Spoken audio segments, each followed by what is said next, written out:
Welcome to the Slop Farm. Enjoy the video. You start by ensuring Live Studio has permission to capture your display.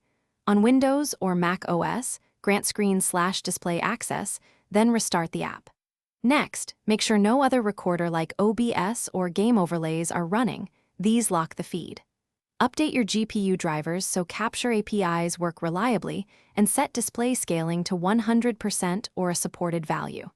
Once done, you'll avoid permission blocks and resource conflicts that commonly stop display capture from initializing, so don't skip this. Now you add and configure the capture source inside Live Studio.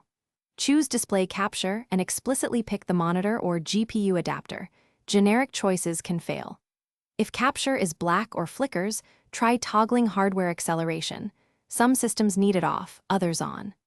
Align your source settings to the display. Match resolution and FPS, for example 1920x 1080 at 30 or 60 frames. Make sure color space and scaling are consistent so the feed isn't blank or cropped. This fixes most middle-stage issues. Finish by testing a short local recording to confirm everything works. This checks sync and frame stability before you go live. If the display stays black, switch to window capture for the app you need, or choose the display adapter-specific capture mode. That often bypasses driver quirks. Should problems persist, restart the PC, run Live Studio as administrator, or reinstall the app to reset corrupted settings. One key tip: try both hardware acceleration states.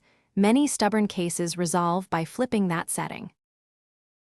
Thanks for watching. Consider subscribing if we helped you today.